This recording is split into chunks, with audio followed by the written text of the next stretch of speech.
नमस्कार दोस्तों, मैं हूँ आयुर्वेदिक डॉक्टर मुकुल शर्मा। दोस्तों आज हम बात करने जा रहे हैं जो व्यक्ति HIV पॉजिटिव आ चुके हैं लेटेस्ट या बहुत टाइम हो चुका है उनको, लेकिन उनको पता नहीं चल रहा कि वो क्या करें, वो डिप्रेशन में जा रहे हैं, वो गलत है। दोस्तों अगर आप एक HIV पेशेंट हो तो आपको डिप्रेशन में कभी नहीं आना है, क्योंकि अगर आप डिप्रेशन में आओगे तो CD4 भी घटती हैं। ये सच्चाई, आपको खुश रहना है, हंसी मजाक करना है, ज़िंदगी के साथ जो हो चुका है उसको भूलना है, लेकिन आप कभी भी डिप्रेशन में ना आए। योगा करो, एक्सरसाइज करो, लेकिन डिप्रेशन में एक HIV पेशेंट को कभी नहीं आना है। बहुत सारे लोग एक बार HIV पेशेंट होने के बाद, पॉजिटिव होने के बाद वो डिप्रेशन में आने लग जाते हैं। टेंशन होती रहती है, अब क्या होगा, क्यों होगा, कैसे होगा। तो वो आज मैं आपको थोड़ा मोटिवेट करूँगा और आप इस चीज़ को समझिएगा। देखो, अगर आप एड्स का आयुर्वेद में ट्रीटमेंट करा सकते हो बेटर तरीके से तो आप यहाँ कॉल कर सकते हैं, यहाँ बिल्कुल सही हो जाओगे। फिर अगर नहीं कर आप पास सकते हो, बात कर लेना यहाँ। बाकी मैं आपको आगे बता रहा हूँ क्या करना चाहिए। अगर आप ये ट्रीटमेंट नहीं ले पाते हो तो आप ART लीजिए।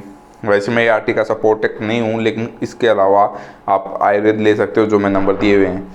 या आप हार ना माने, अगर आपने शादी नहीं की है तो जब तक शादी ना करें जब तक आप ठीक नहीं हो चुके हैं, क्योंकि सबसे गलत बात ये हो जाएगी ना, क्योंकि आप एक अनजान स्त्री से शादी करेंगे जिसको HIV नहीं है, और या आप ऐसे पुरुष से शादी करेंगी जो अगर लड़की अगर पेशेंट है तो वो क्यों, उनकी लाइफ आपको एक प्रॉब्लम हो चुकी है तो आप अपने पार्टनर को भी वो प्रॉब्लम क्यों दो, उनको नए व्यक्ति को भी क्यों संक्रमित किया जाए। ये आप सोच के देखिए। अगर उनको पता लगता है फिर तलाक होंगे, नाराज़गियाँ होंगी, मतलब कि आपके बच्चे बच्चे होंगे वो भी पेशेंट HIV युक्त होंगे। अगर आप ट्रीटमेंट लेके ठीक हो जाते हैं तो ये जरूरत नहीं है कि आप शादी कर सकते हैं, कोई दिक्कत नहीं है, ये नॉर्मल ज़िंदगी है।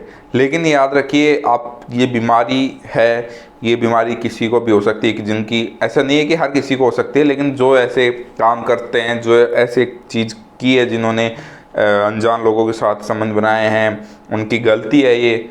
लेकिन ऐसा नहीं है कि अब इसको वो ज़िंदगी भर दुख के साथ उस पूरी ज़िंदगी को बिताएं। नहीं, यहाँ अगर आपको HIV हो जाता है तो ये आपकी लाइफ ख़त्म नहीं हुई है। आपकी लाइफ ख़त्म नहीं है। अगर HIV हो गए तो आपकी लाइफ बहुत बड़ी बाकी है, आप आराम से जी सकते हो, खुशी रहकर, अपने काम धंधे को नॉर्मली कर। बहुत सारे लोग हैं जीते हैं, आयुर्वेद का इलाज करवा के ठीक होगा तो बिल्कुल आराम से शादी करके जीते हैं।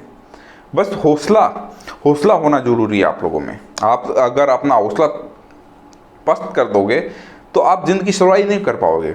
इसलिए अगर आप एक HIV पेशेंट है तो आपको हौसले की ज़रूरत है। उसके लिए आप कुछ भी कर सकते हैं, अपना ध्यान भटकाने के लिए आप कोई काम कर सकते हैं, ध्यान धंधा कर सकते हैं, कुछ भी बिजनेस कर सकते हैं, कहीं घूम के आ सकते हैं, लेकिन ये डिप्रेशन में नहीं आ सकते। अगर आप एक पेशेंट हैं HIV के तो आप कभी डिप्रेशन में नहीं आ सकते। डिप्रेशन में आओगे उतने ही बीमार होते जाओगे आप, क्योंकि एड्स का अर्थ ये है कि सभी बीमारियों का घर।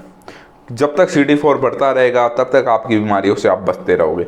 जब CD4 घटता रहेगा तब तक आपकी बीमारियां ऐसे आसपास मंडराती रहती हैं। ये एक HIV पेशेंट है जैसे, और उसके चारों तो बीमारियां ऐसे खड़ी रहती हैं घुसने के लिए उसके शरीर में, बस जैसे कि तैनात कोई फौजी हो बॉर्डर पे। क्यों? क्योंकि वो इम्यूनिटी ख़त्म होती जाती है इसलिए, और जिसकी शरीर में इम्यूनिटी ख़त्म होती जाती है उसमें तो बीमारियाँ ऑटोमेटिक आएंगी, ये तो आपको पता है। इसलिए एड्स को कहा गया है बीमारियों का समूह।